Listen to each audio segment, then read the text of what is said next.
Welcome to Sex Ed with DB. I'm your host, DB. Let's get into it.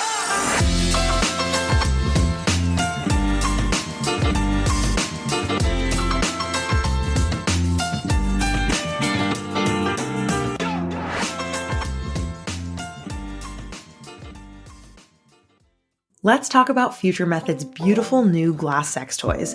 But first, we gotta go back to basics. What even are glass sex toys? Glass sex toys are usually made of body-safe, non-porous, borosilicate glass, the same kind of glass used in lab beakers. It's highly durable and safe. It's not your everyday glass and can withstand extreme temperatures without cracking or breaking. This kind of glass is essential if you're going to be using glass toys during sex. So, why would people use glass toys during sex? A lot of people turn to glass toys because the temperature-adjusting surface allows for warm or cold sensations during use, as well as their compatibility with silicone lubricants. This makes them waterproof, perfect for shower play and other water play. They're also extremely hygienic because they're easy to clean, wash, and sanitize. They won't harbor bacteria and they're silicone-free. Want to know how to use glass sex toys and what to avoid while using them? Go to futuremethod.com to check out the guide on pegging written by a doctor and anal surgeon. And don't forget to use code SEXEDWITHDB for 15% off at checkout for amazing butt and gut goodies.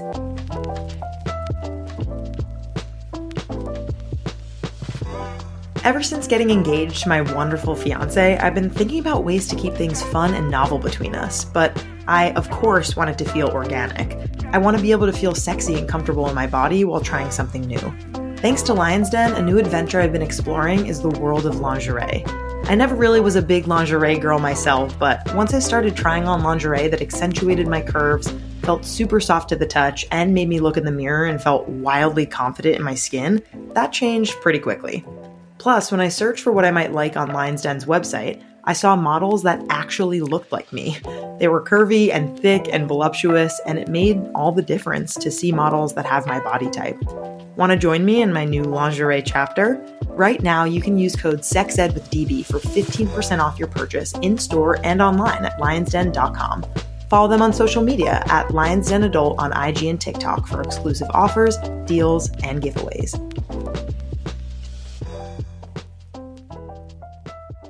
How can I choose the right sex toy for me? This is a great question. Is the porn that you watch ethical? Let's find out. What if my partner does not want to use a condom? I love this question. This is Curious Sex Ed, a podcast where two real sex educators answer even realer sex ed questions that you write into us. We believe that curiosity around bodies, relationships, and sexuality is for everyone. Learn with us as we educate about amazing sex ed topics and share juicy personal stories along the way. Want to join our bestie crew to gain access to Curious Sex Ed? Listen to the first 3 episodes of Curious Sex Ed for free wherever you get your podcasts. And tune into the rest of the season exclusively on buymeacoffee.com/CuriousSexEd.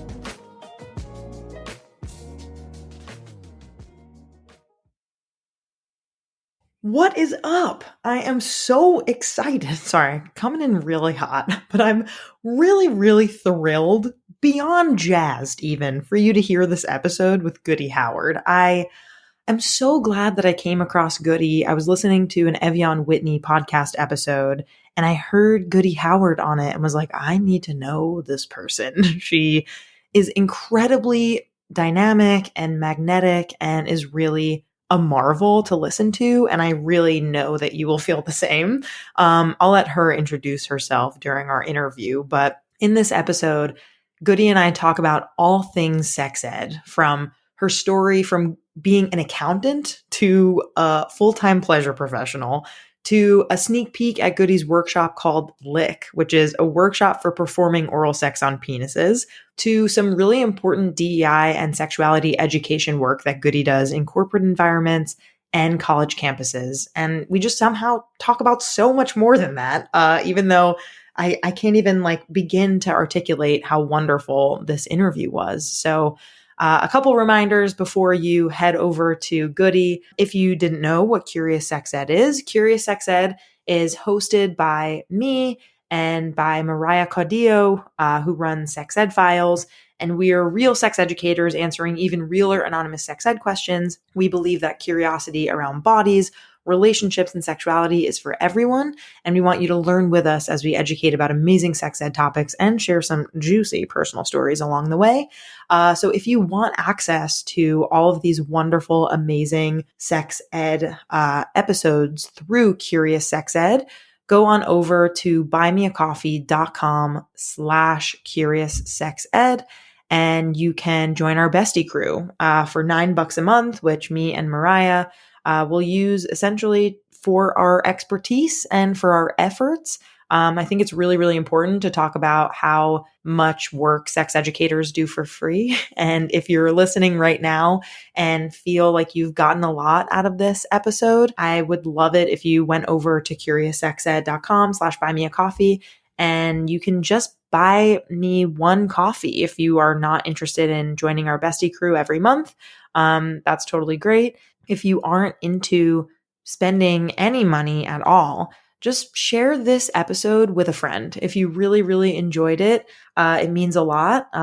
Definitely rate and review us on Apple Podcasts.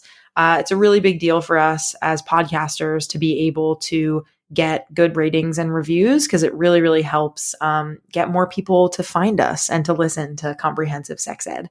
So without further ado, I give you Goody Howard. Hello, Goody Howard. How you doing today? I'm good. How are you? I'm really good. I can't wait to chat with you. You're just a ball of light and knowledge, and I'm very excited that you're here today. Me too. I'm glad we could get it worked out. Why don't you go ahead and introduce yourself? Tell me a little bit about your work. I know this is going to be hard because you do so many things, but however you describe that. Well, my name is Goody Howard, MSW, MPH. And I include that because student loans matter. My pronouns are she, her, and boss, and I don't code switch, and I cuss a little bit. I like to set the expectation early. Yes. I am a sex ed superhero, and I do pleasure development, professional development, and pleasure professional development. Love it. Wow, that is succinct, even though you do so much. That's really impressive. I've really been working on my elevator pitch. People don't have the attention span that they used to. So then if they're curious about, well, tell me more about pleasure development. Well, what does professional development mean in a context of a sex educator? Or, you know what I'm saying? So they can ask about what they're interested in knowing before I ramble off about some shit that they didn't even care to know. Okay, totally fair. Sex ed superhero. I really like that. I haven't heard that before. When did you start calling yourself a sex ed superhero? Well, actually, that is not a name that I created myself. The folks over at She Vibe did a whole, what is it called? The collector cards, like baseball cards kind of thing. I remember those. Well, they were called Sex Ed Superhero Trading Cards. And amazing. I have a card. Oh, that's so cool. Did they reach out to you and you're like, yes, of course, I'd love to be involved. They were like, what do you want to do? We want you to be a sex ed superhero. What do you want the aesthetic of your card to look like? Do you want a cape? Do you want to be flying? Or you want to be like Batman? What do you want? And I was like, well, I love science and ho shit. And I use science to explain pleasure. So I want a mad scientist vibe. I want to be. On my card, I'm in a lab. And I have a clitoris on a 3D model on the screen. I have a dildo in one hand and a beaker in the other. I have on the white coat, but I have on the bow tie and the button down shirt, but I got on shorts and fishnets. And so that's my card. I'm the mad scientist situation. So they called it sex ed superhero cards, I think. And so that's where I got it from.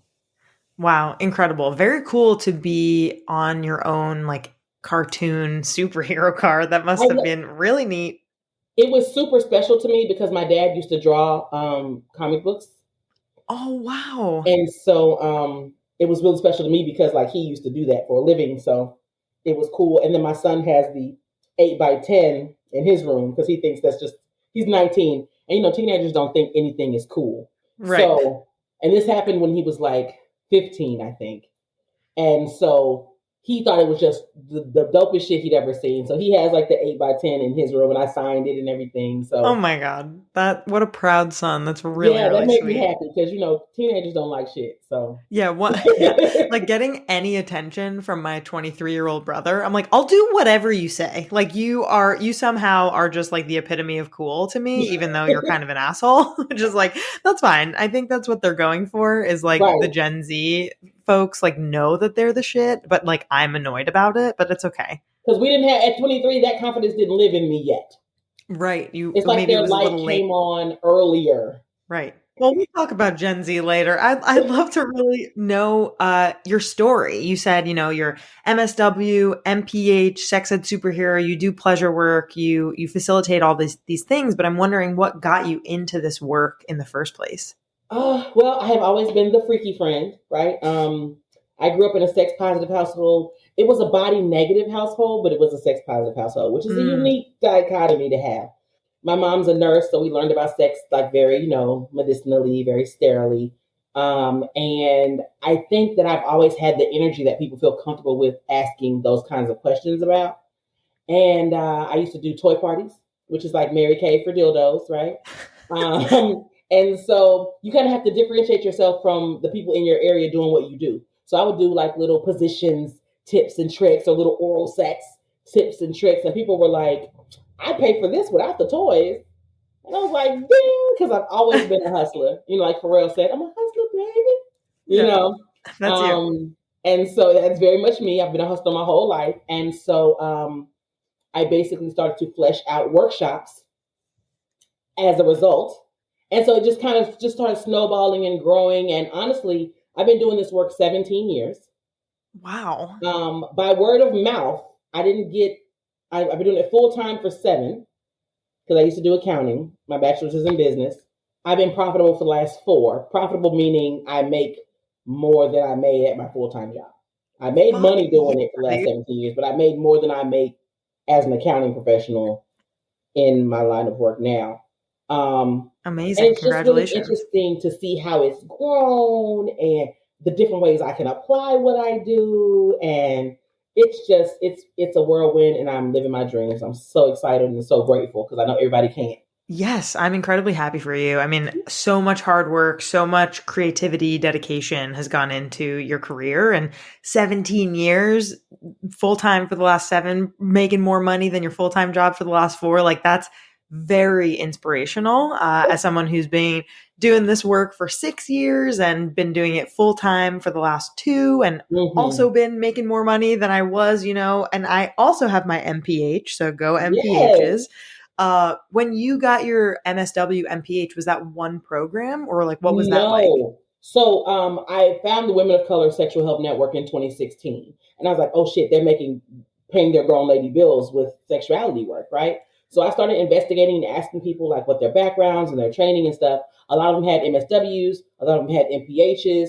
And so I went with an MSW and a grad certificate of public health, right? Oh, cool. While I was getting the grad certificate, the master's program was approved. So I was like, hell yeah, run it, right? So I got a master's of public health. I completed it in May of 2020. I graduated by myself because I was the first human being to get a master's of public health from the University of Texas at Arlington. Wow. Wait, that's amazing. First of all, congratulations on that. I mean, that shouldn't be the case, right? There should be other MPHs there, but that you paved the way. Yeah, because the program had not been approved yet. So got it. So it was just you were right after the program had actually been approved. But I was in class, and a public health teacher, the leader of the public health department, was teaching a class when she got word that it was approved, and I was like, "Yup, me." Wow. So yeah, and then I got it in May of 2020. So to get a public health degree in the middle of a pandemic is a unique and amazing experience because you're watching what you're learning in action. Like it's like, yo.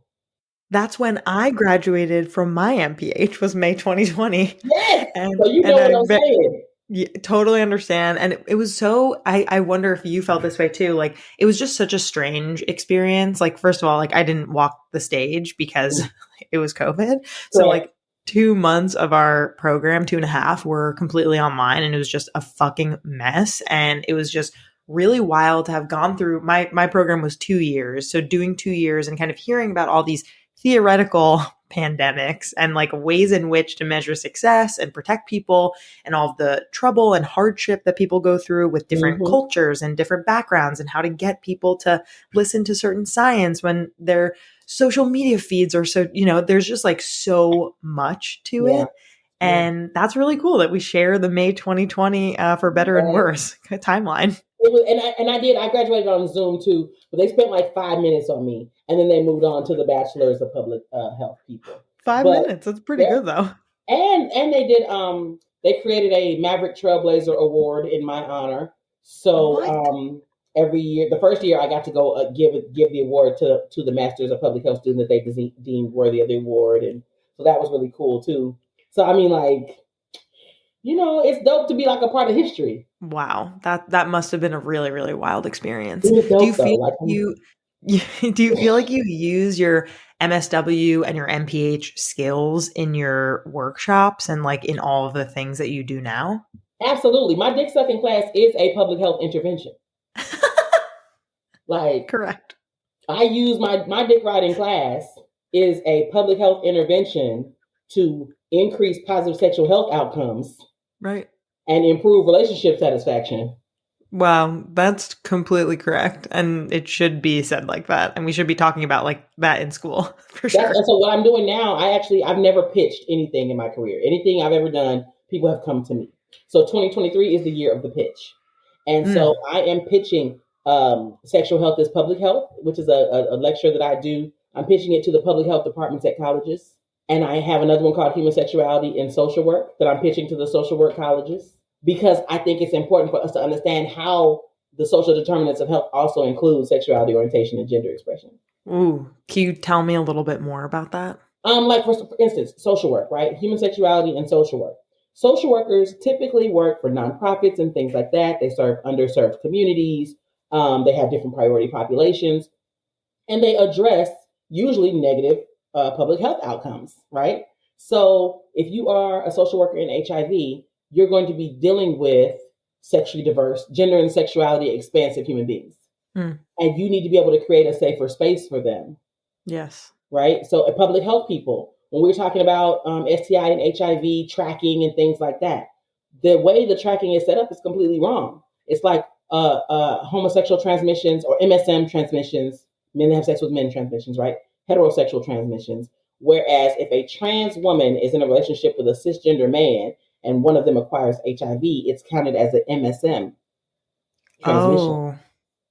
Or if a trans man who still has their vulva and vagina acquires HIV from their partner with a penis, that's considered a heterosexual transmission. But it's not, because that's a trans man. You see what I'm saying? Right. So if we a lot of times, especially in public health with epidemiology and biostatistics and things like that, we break people down and minimize them to their genitals and what they do with them. Right. As opposed to the systems and the social determinants of health outcomes. Right. So again, my MSW. You're bringing me back to school. Bringing me back to school. Each other. You hear it. You know what I'm saying? Like I leverage my informal and formal educations to serve my career. Full stop. Yeah. And I have a bachelor's in business. So I use it all. I don't see the point of getting a degree you're not going to use. Totally. But really, the degrees, my master levels degrees, I did that more for my clients than for myself, because the letters behind my name make people more comfortable paying my rate. Just because of the way in which our world is set up in order to prioritize academia more than like personal experience. Correct. I mean, I did learn some things, but a lot of what I learned just affirmed what I already knew. Right. And I felt good about that too. Right. So again, I leverage my formal and informal educations every day of my life.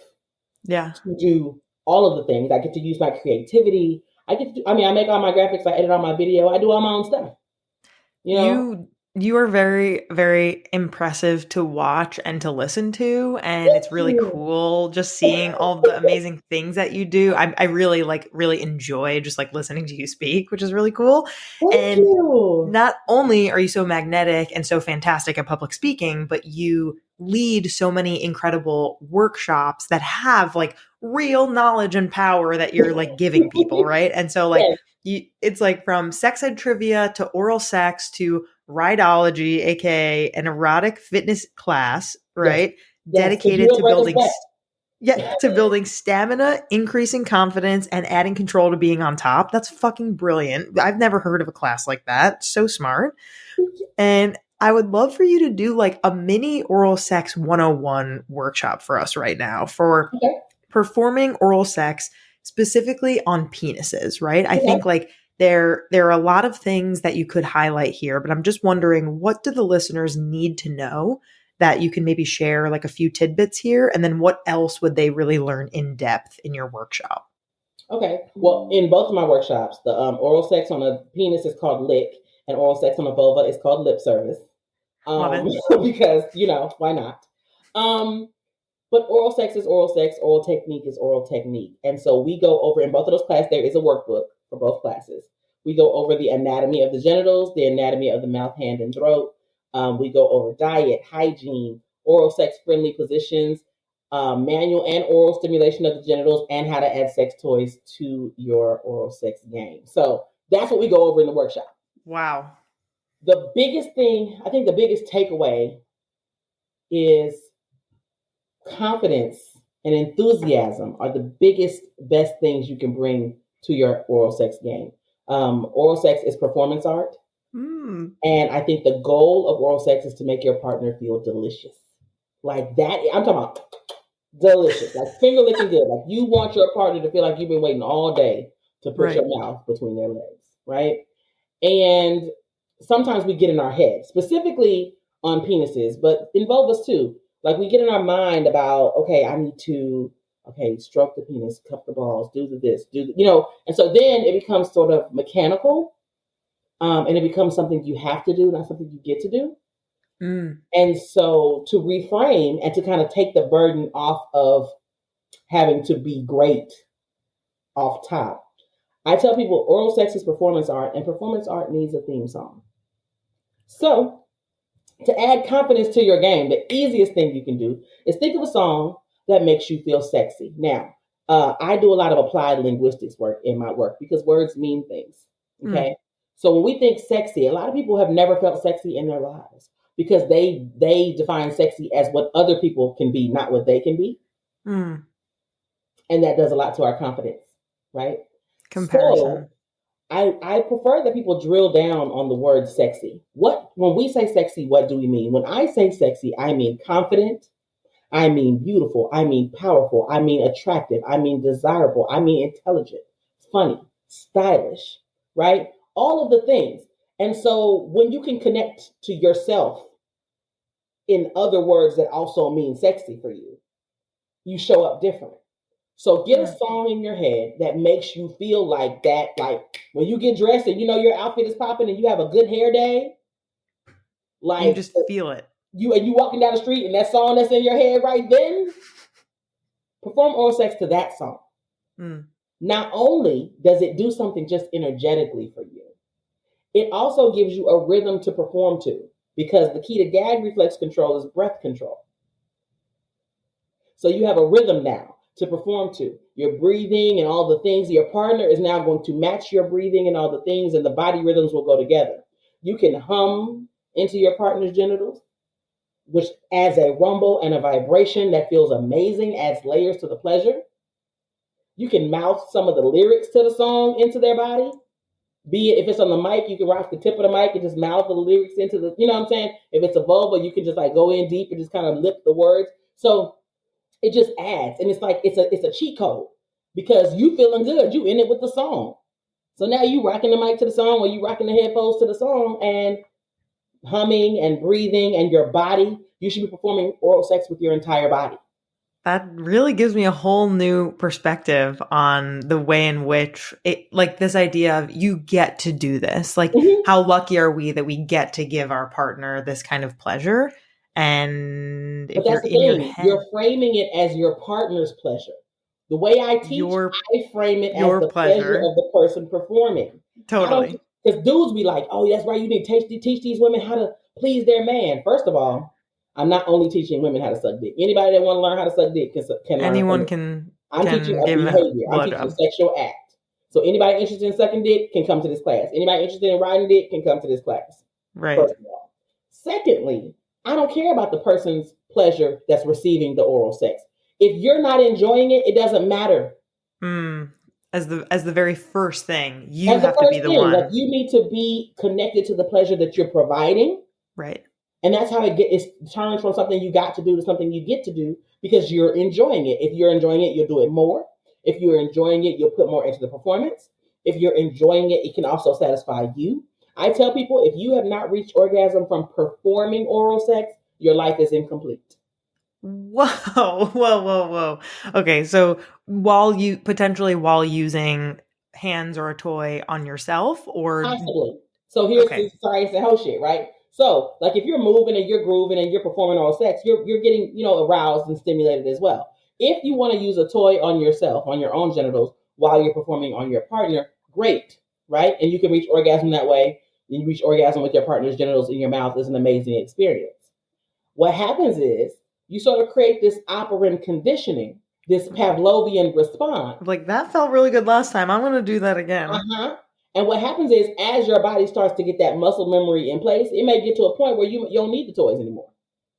You just created this circuit in your brain of giving and receiving pleasure, because that's what operant conditioning is. That's what Pavlovian response is. And people don't think that they're going to talk about Maslow's hierarchy of needs and Pavlovian response in a blowjob class, but guess what? Here we are. I have some homework to do. I feel like this is really, this is great. I think that makes a lot of sense. The science and the whole shit, right? And so when you have the science and the whole shit, it just hits different because I use science to explain pleasure. And when you have, like we were talking earlier about layering informal and formal education, now you've gotten some formal education, right, to go with the informal education that you've had this whole time before you got here. And it's going to build confidence. And that is why my tagline is connecting people to sexuality, health, education, and pleasure with confidence. Oh, yeah. Okay. So I feel like that really makes sense with the confidence, because when you show up in your body and you're feeling really, really good about yourself, that impacts all of your experiences by yourself and with other people. Mm-hmm. And so that totally resonates with me. And it shows up when you got your upright with your clothes on. Right. Walking down the street, having a conversation, it shows up differently. People think what I do is orgasms and rainbows, right? Really, I'm a confidence coach. But I can't tell y'all that because that's not what people expect from me. So your sexual confidence permeates every other kind of confidence you have, because we're a very sexualized culture, but we're not a very sexually educated culture. And if education is power and knowledge is power and everything in the world is about sex except sex, sex is about power. Just let that sit there for a sec. Then what are we doing? You know what I'm saying? Right. Like, totally. That is what people, I think that's what people connect when they think of me. I hope that's what people connect to and what they remember about their interactions with me. I had a lady, I sat at a dinner table with her at a wedding 4 years ago. And she saw me on a podcast and I was talking about confidence and how my confidence used to be rooted in my sexual ability.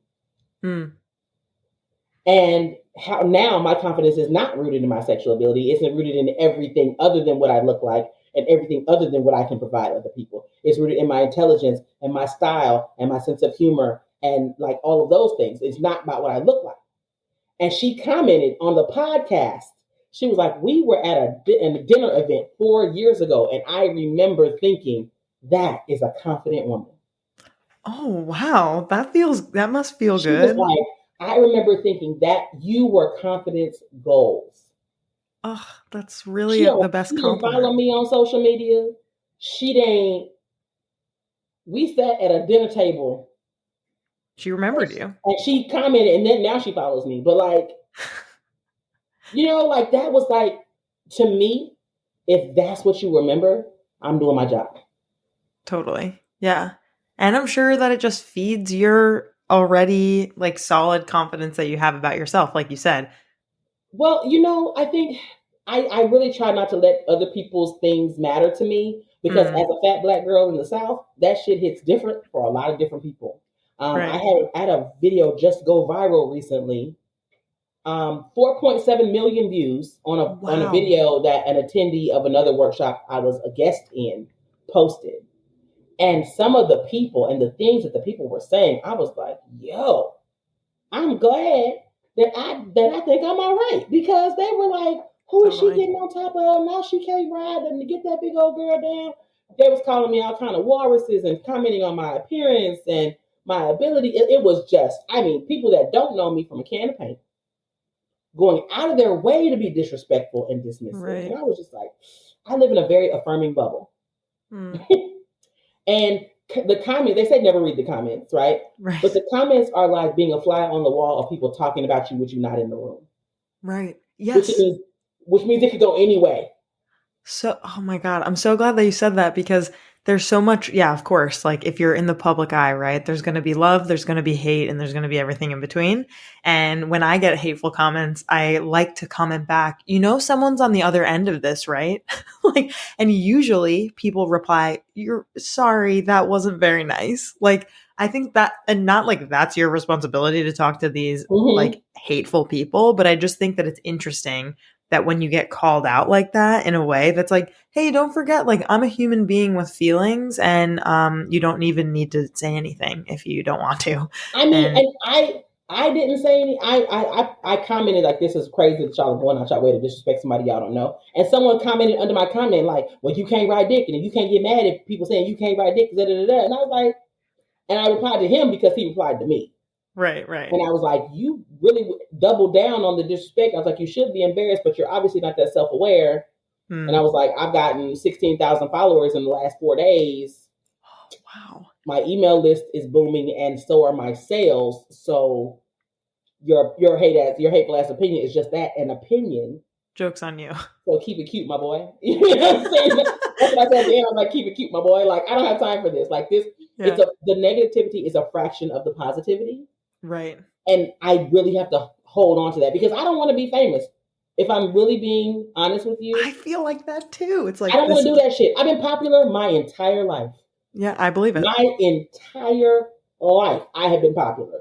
I am trying to be profitable. I want to be paid and impactful. I don't have to be famous. I want to be able to go to Walmart in my pajamas.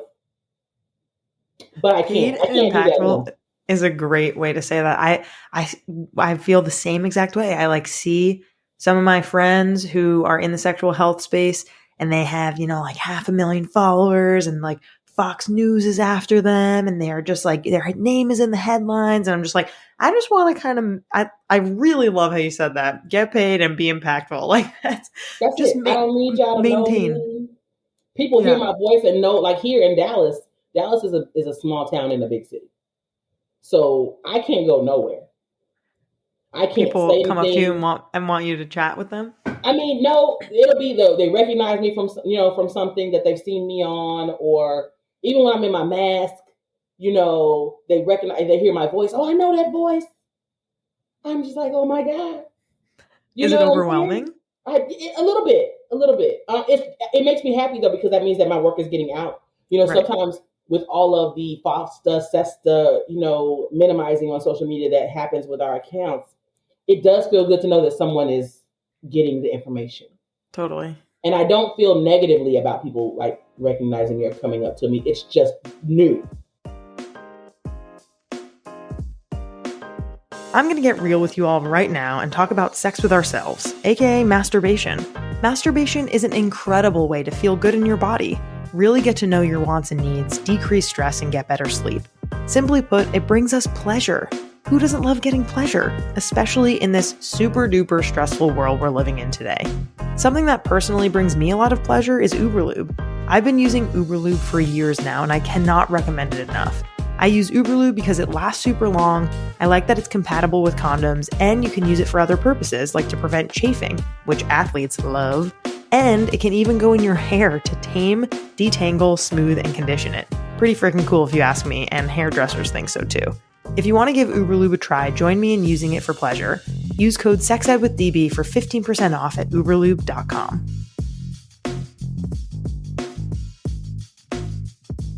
Magic Wand's story begins in 1968, a full year before we landed on the moon and about 6 months before bell-bottoms were trendy the first time.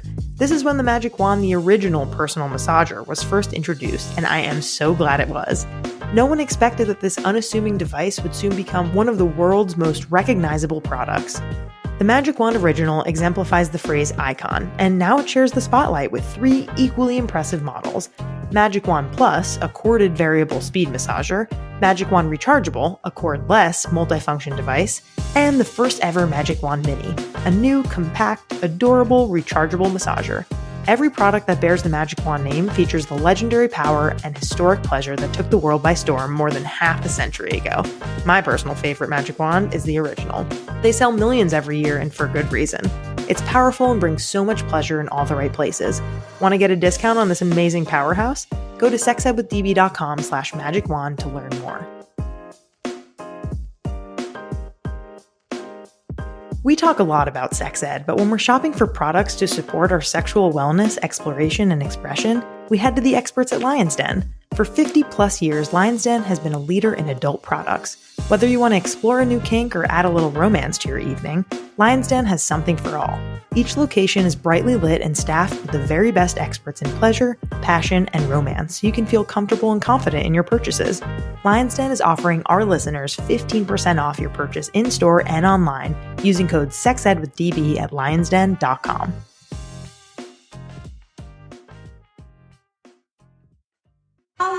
Hey everyone, I'm Dr. Jennifer Lincoln, board certified OBGYN, and you may know me from social media where I spend a lot of my time educating about everything reproductive health. This podcast is called Let's Talk About Down There, and that's what I'm doing. I am talking about down there with no shame, no stigma, a lot of fun, and a lot of education. And why? Because when we talk about these things, we educate and we empower ourselves. Call in, leave a question, and know that it's okay to have questions about your body, and we're going to answer them.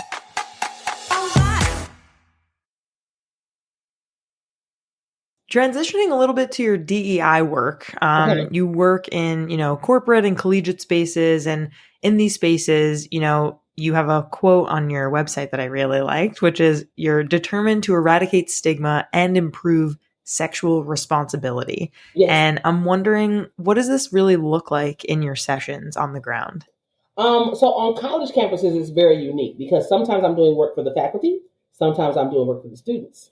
Mm-hmm. We have more queer people on the planet than ever before, and a lot of them are in college campuses and in spaces, and I try to empower faculty to create affirming, safer spaces in their classrooms.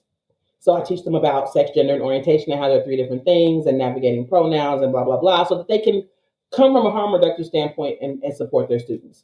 In the student realm, I am booked by like the fraternities, the sororities, and the student groups to do like sex trivia, ask a sexologist. I have taught rideology at a campus, on a campus. And so I did a sensual intelligence workshop for a survivors group on a campus. Wow. Because typically when we have suffered or survived a violation, specifically a sexual violation, it gets harder to reconnect to sexuality and sex as pleasurable. And so sensual intelligence separates sex from sensuality. And sensuality is identifying and embracing non-sexual pleasure through all 6 of the senses. So it makes pleasure accessible and achievable. And you start to move through the world with an intentional gratitude of like the low-hanging fruit of this pleasure. Because pleasure, the definition of pleasure is experiencing great joy and excitement. It has nothing to do with sex, but we've conflated the two. Right. So sensual intelligence separates the two. So now you start to reconnect to joy and excitement, and you become a more sensual being. And when you're a sensual being having a sexual experience, now you're experiencing sex through all 6 of the senses. So it's a layered experience. You're adding layers to the pleasure, and it makes you more receptive to the more than 18 different kinds of orgasms that the human body has to offer.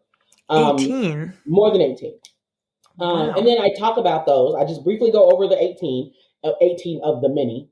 And then I expressly talk about 3 and how to access them with and without a partner. And that is the squirting orgasm, the pelvic orgasm, and the nipple orgasm. So one for vulvas, one for penises, and then one for everyone. And then I also have a workshop called the Big O, where we talk about the 18 different kinds of orgasms and how to access them with and without a partner. Of course you do. I'm not surprised. It just looks like science and whole shit, right? I'm talking to people, empowering people around their sexuality, around what pleasure can look like and how it is a part of our everyday lives. And then you have the corporate spaces where I'm teaching sex, gender, and orientation, navigating pronouns, sex and aging, sex and disability. I've taught, I've been booked by Meta twice, and one of those was a panel discussion around mental health and queer spaces in the workplace. I've done T-Mobile with their storefront employees on navigating pronouns for people that just want to buy a phone. Like, don't misgender someone, they just want a phone. You know what I'm saying? That's kind of what it looks like. But I specifically focus on educators, social workers, and health professionals because those are some of the most sex negative spaces that I've encountered. And I feel like— Really? In what ways? Like in education, the compulsory heteronormativity, in education, social work, and in the healthcare field, there is a white, cisgender, straight male default until otherwise identified. Right. And if we are going to create spaces that are safe and we're reducing harm and eradicating stigma, the people that are the leaders in those spaces need to be better educated. And so for educators, I do different workshops for different age groups. So I have K through 2, 3 through 5, 6 through 8, 9 through 12, and collegiate for educators, because then they give you the age appropriate ways to kind of discuss gender and sexuality and all the things. And then social workers, because again, underserved markets are largely gender and sexuality expansive. And then health professionals, because there are only 2 medical books that include the clitoris. Right. I talked to an OB/GYN earlier today who had no sexual health and pleasure information outside of the reproductive tract, right? Yeah. So there is a space for us to leverage, again, our informal and formal educations in a way that can empower other people to create safer spaces for people we've never met yet. How do you find time to do all of this? It has to go on the calendar.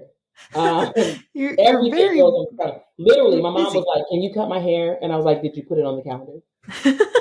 You have to just sign me up because I won't attend if it's not on my calendar. It's not. Listen, personal, professional, whatever. It's both. I'm not doing it if it's not on my calendar. And I don't have an assistant currently, but I am working on putting systems in place to help me have more time in the day because I'm a partner and a parent and a professional. So there are lots of demands on my time and attention. I am getting an intern this summer. I'm so excited. Nice. From my public health program. They're giving me an intern. Amazing. So I'm going to get to train up some other people on how to do the back end stuff. Because people see the front end stuff. They see the pleasure professional. They see all the, Sex Toy Saturday, and I'm teaching at Tulane, and I'm out here at Johns Hopkins, and You're busy. How do you get there, though? What work goes into that? What are the steps that go into place? Yeah, Correct. Absolutely. So I definitely feel like I drop the ball often. And I'm working on that, that little guilt that comes with that. But pitching, being more organized. I mean, my squirrels have squirrels. Okay, my squirrels have squirrels. So I'm easily distracted by shiny objects. It's an undertaking. So, but you're just a creative brain. I don't know, maybe the world, and the systems that are in place just don't fit you. You don't have to. That's why I make systems to fit me. I'm creating systems. I don't go to the grocery store anymore. I order all the groceries. Right. From different Too places. Overwhelming or. Yeah. No. And then when you order online, it suggests, well, these are the things you always buy. So I can just check off all the shit easier I normally buy, and go I order from 3 different places. And then they just descend upon the house. I make sure I order when my kids are home so they can put it away. Mm-hmm. You know what I'm saying? Right. I really try to streamline things. I have an amazing partner. He's so helpful. Oh. Because otherwise I wouldn't have a partner. I'd just be single because if they're not helping, then what are they doing? Right? But I have really good point. I have friends that when we go out of town, they have to get babysitters, even though they have whole ass husbands at home. No. And I'm like, Now I know I can leave my house for a week. And my kids, and I have older kids too, but we have a little one. And I know when I get home, my daughter Hendrix will have all her fingers and toes. She will have had breakfast. She may have had chocolate cake for breakfast, but she had breakfast. Right. You know what I'm saying? That must feel good. Older, they can, that's another thing too. People think they see, oh, you have a partner and a parent and blah, blah, blah. My children are 26, 24, 19, and 7. Oh, wow. Okay, so 26, 24, and 19 are the built-in babysitters for the 7. I don't have to actively parent 4 children. Right. And parenting adults looks very different. You know what I'm saying? Like, and 26 and 7, like that's a huge gap. I'm sure that they have like a really sweet relationship. They are ridiculous. When we pull up to the house and Hendrik sees Jackie, that's the 26-year-old, sees Jackie's car out front. My sister! She can't get out the car fast enough. It's so cute. And I'm just like, great, because I'm leaving. You know? Yeah. Oh, wow. Yeah, you are a marvel to me, clearly. Like, yeah, confidence goals, like parent goals, partner goals, career goals in so many ways. You clearly, you know, as we talked about, have been doing so much. You're so like rich with knowledge and information and getting people to be interested in sexual and reproductive health and pleasure and all the ways that people can gain pleasure, not just through sex.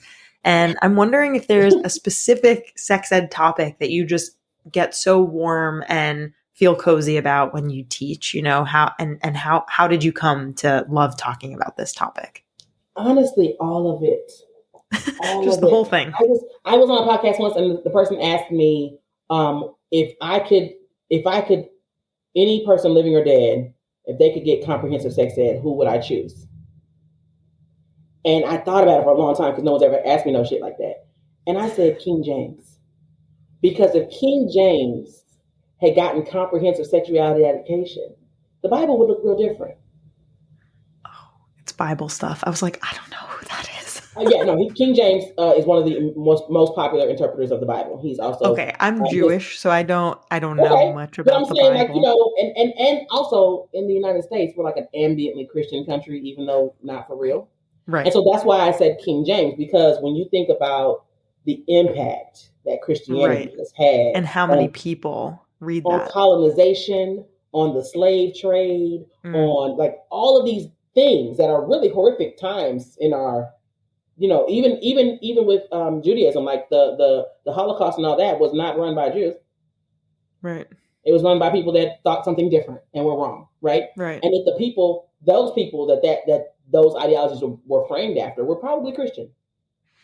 So even in that space, if King James had gotten comprehensive sexuality education, the world would look mad different. Right. And so that's an interesting answer.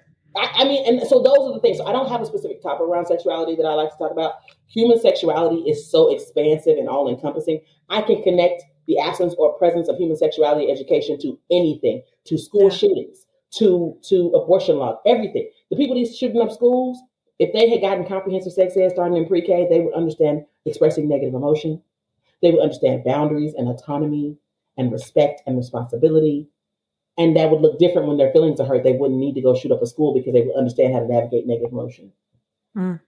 People think sex ed is just intercourse instruction. And it's so much more holistic than that. Yeah. And so I think that I just get excited about it because when I see the light bulb go off over people's heads, it is the most intense non-sexual pleasure I can experience. And so that is what I love doing. It's not a specific topic.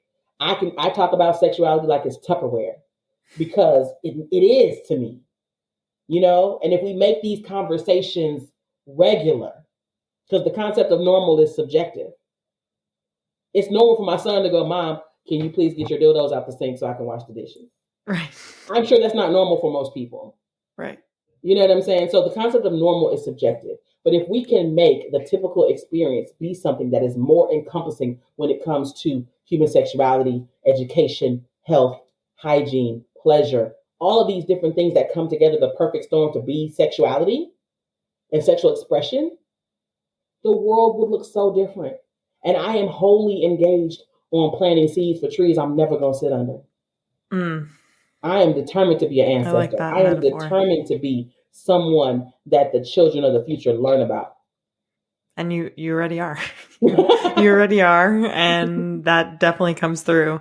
And yeah, I really like that metaphor. I think that's really powerful. And I totally agree. It's really hard to answer just one thing because it's a quilt. And It is. every piece of it is necessary in Every order for you to have a rich life. It's a tapestry, and every single thread and weave Right. and pattern is integral for it to be what it is.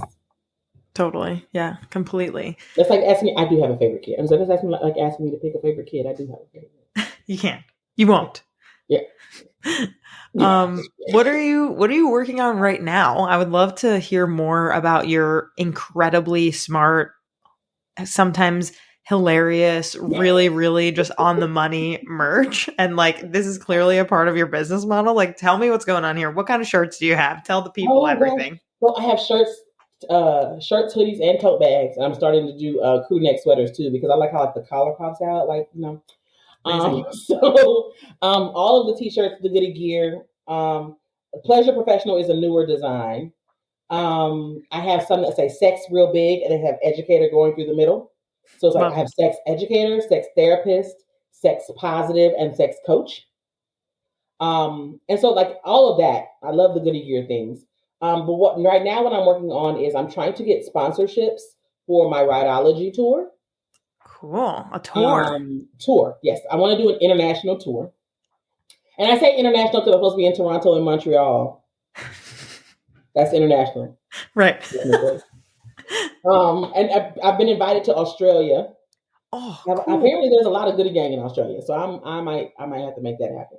Awesome. But yeah, the tour is what I'm working on. I've never, because I've never pitched anything. So having like a sponsorship deck and like asking people for like financial support to make this tour happen it's mind blowing for me, because that means people can have an opportunity to tell me no, which I don't like. No is not a friend of mine. I don't know her. We didn't go to school together. I don't like it. So I'm working on that. I also, this is the first time I'm saying this out loud anywhere. I had a meeting yesterday with an amazing cosmetic chemist who is a Goody Gang OG. And she wants to create a lubricant line for me. No. And so we are making a Goody lubricant. I don't know what I'm calling it yet. I don't know if I'm calling it gloss or splash or I don't know. But it is I will have a water-based lubricant and a silicone lubricant. Wow. And it will be available for pre-sale in September, because we're already doing the testing and the packaging and like all the organic things and stuff. Very exciting. So it'll be available pre-sale in September, which is Sexual Health Month, which is like Christmas for us. Perfect, So yeah. So that's happening. That is a thing. I've never actually said that out loud anywhere. So this is exclusive. I'm so glad that it's here, that you're saying it. That's very exciting. And so I'm really super fucking happy about that. And I'm trying to get a finger vibe created, because I love a finger vibe, because it's super fucking versatile. I love finger vibes because they don't, sex toys don't have a gender identity. They don't have an orientation. They can be used on anybody part, with the exception of butt stuff that has to be flared base. But, in general. And a finger vibe can be used everywhere. Nipples, mouths, penises, vulvas, anuses. It adds a little rumble to the choke. Like, it's a great situation. So, working on that too. I'm so invested in your success. I'm very happy to hear about that. And we can talk offline about this, but partnerships and sponsors and ad decks, that's my bread and butter. So we can do some skill trading. Yeah, I have amazing sponsors for this podcast. I can hook you up with my sponsors. Shout out to Lion's Den and Future Method and Uberlube and the amazing Magic Wand. They're one of my sponsors. Oh, I love wands. Oh my God. Let's talk after. Happy to hook you up with everyone I know, and we can do some skills trade, and that would be great. Thank you. Of course. As I said, I'm a business model that's burgeoning. I'm not gonna say it's not established, but it's burgeoning. I'm happy to help in whatever way possible. As I said, I'm invested in your success. I think you're so wonderful. So that's very exciting for us as our new partnership kind of begins after this podcast. Yeah. And, say where folks can find you, where people can follow you and get info on your stuff, on your workshops. Well, my name is Goody Howard. That is my legal name. Because people are like, is that your real name? It's my legal name. It's on my taxes. So that's how you know. That's how you know. And everyone asks Goody things. So I am Ask Goody everywhere. AskGoody.com is the website. info@askgoody.com is the email address. Ask Goody on all social media platforms. Anywhere likes can be clicked.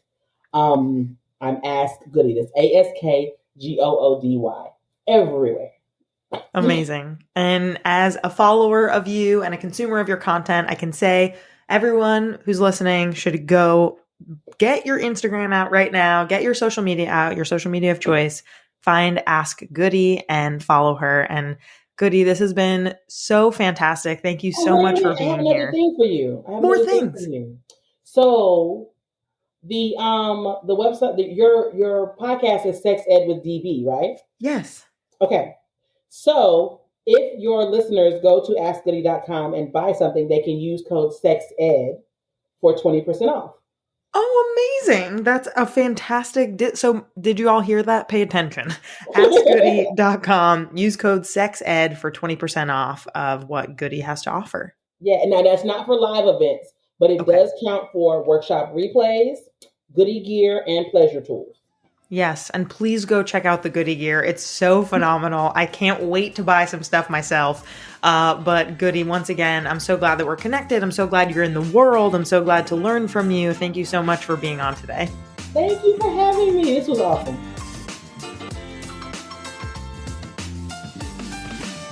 Our creator, host, and executive producer is me, Danielle Bezalo. Our producer and communications lead is Catherine Cohen. Our associate producer and communications coordinator is Sadie Luigi. Our marketing coordinator is Kate Fiala. Our music theme is by Hook Sounds. Thanks so much to our featured guests, partners, and listeners. Want to partner with us? Email us at sexedwithdb@gmail.com. For more sex ed content, follow us on Instagram @sexedwithdbpodcast and on TikTok @sexedwithdb. For exclusive content and to submit an anonymous sex ed question, check out my new podcast on Fridays, Curious Sex Ed, hosted with Mariah Caudillo of Sex Ed Files. Go to buymeacoffee.com/CuriousSexEd to learn more. See you next time.